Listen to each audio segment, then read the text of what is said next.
Vous êtes sur TV Jésus-Christ à l'émission Boîte à questions.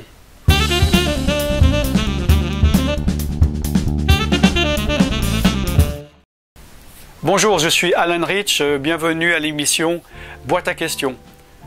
Aujourd'hui, je vais répondre à une question qu'on m'a posée déjà plusieurs fois.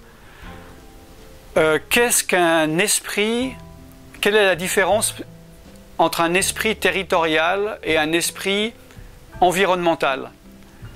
Alors, un esprit territorial est un esprit qui a eu le droit, pour une raison ou une autre, de venir habiter un lieu géographique ou un lieu vraiment particulier comme une maison ou un hôtel ou une famille ou un groupement de personnes.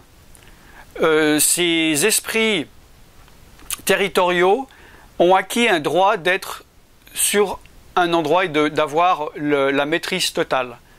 Nous voyons par exemple, parce qu'on va sûrement me demander, oui mais ce n'est pas biblique, ça l'est, nous voyons dans Luc qu'il y avait un homme, un possédé qui était possédé par justement un esprit territorial.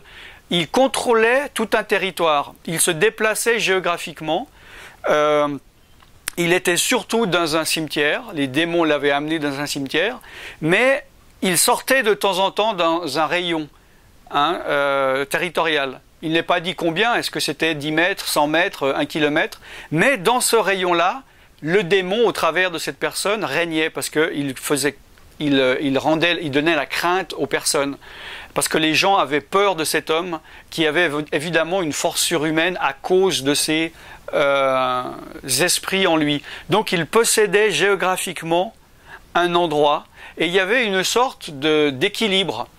Les personnes avaient finalement accepté le fait que ces démons, au travers de cet homme, maîtrisaient ce lieu géographique et eux donc ne venaient pas là.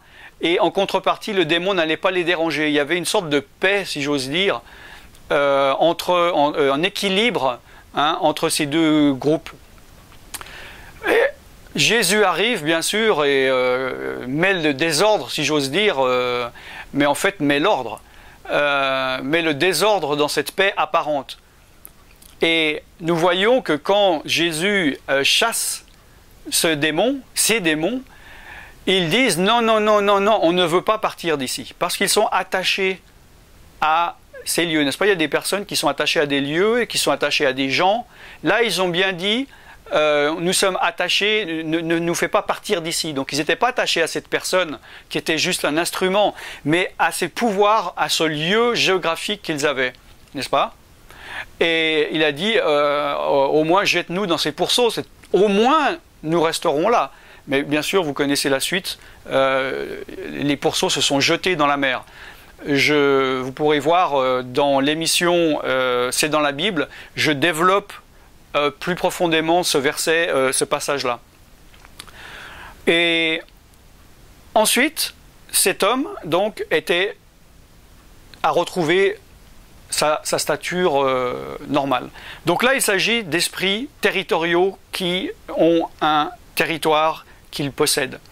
Les esprits environnementaux, ce sont des esprits qui ne possèdent pas forcément une famille ou un groupement ou une maison, un quartier, un lieu géographique. Mais ce sont des esprits qui passent et qui peuvent venir être attirés par certaines personnes ou certaines pratiques. Ils sont comme des esprits, je dirais, opportunistes. Et ils n'étaient absolument pas par rapport à ce lieu géographique, mais ils sont attirés par rapport à un péché qui peut se faire par une personne ou non. Et donc il y a ces deux différents types d'esprits et de démons. J'expliquerai dans une autre